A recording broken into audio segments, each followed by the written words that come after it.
தென்னிந்தியாவிலேயே மிகப்பெரிய வனப்பகுதியான நல்லமல்லா வனப்பகுதியில் அமைஞ்சிருக்கிற ஸ்ரீசைலம் என்ற ஆன்மீக தலத்தை பத்தியும் அதை ஒட்டி இருக்கிற பல வரலாற்று சிறப்பு மிக்க சுற்றுலா தலங்களை பத்தி தாங்க இந்த பதிவு முழுக்கவே பார்க்க போறோம். தமிழ்நாட்டுல இருக்கிற நிறைய பேருக்கு இந்த ஸ்ரீசைலம் கோயிலை பத்தி அவ்வளவா தெரியாதுங்க.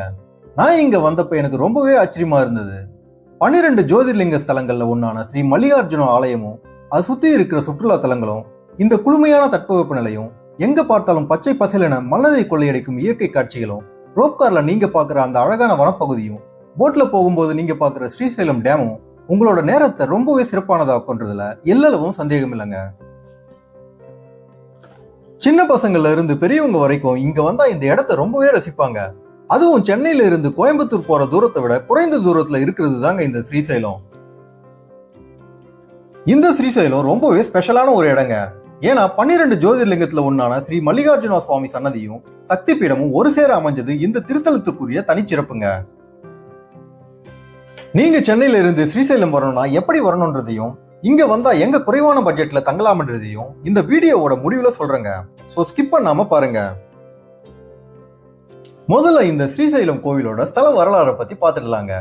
இந்த ஸ்தலத்துல சிவபெருமான் சுயம்பு மூர்த்தியா அருள்பாலிக்கிறாருங்க. நந்திதேவர் அவதரித்த ஸ்தலமா இந்த இடம் சொல்லப்படுதுங்க. தேவார பாடல் பாடப்பெற்ற சிவதலங்கள்ல ஆந்திர மாநிலத்தில் உள்ள ஒரே ஸ்தலம் இந்த இடம் தாங்க. நான் ஏற்கனவே சொன்னது போல இந்த இடம் 12 ஜோதிர்லிங்க தலங்கள்ல ஒண்ணுங்க. சிவதலங்கள்ல கைலாய முதலிடம்னா நந்தி அவதரித்த ஸ்ரீசைலம் 2ஆம் இடமா கருதப்படுதுங்க.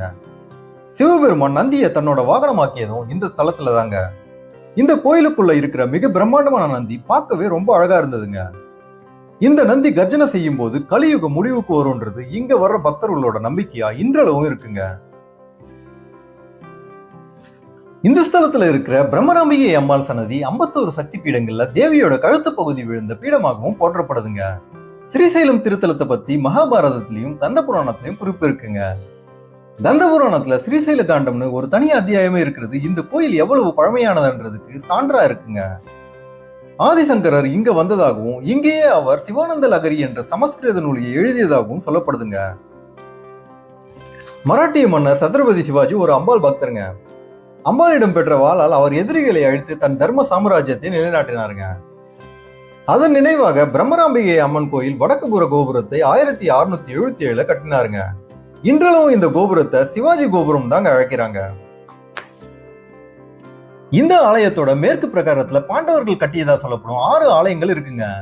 பளிங்கு கல்லாலான சண்முகர் சன்னதி பார்க்க கொள்ளை அழகா இருந்ததுங்க. அது மட்டும் இல்லாம இந்த ஸ்ரீசைலம்ல கண்டிப்பா பார்க்க வேண்டிய வரலாற்று சிறப்புமிக்க இடங்கள் நிறைய இருக்குங்க. அது எந்தெந்த இடம்னா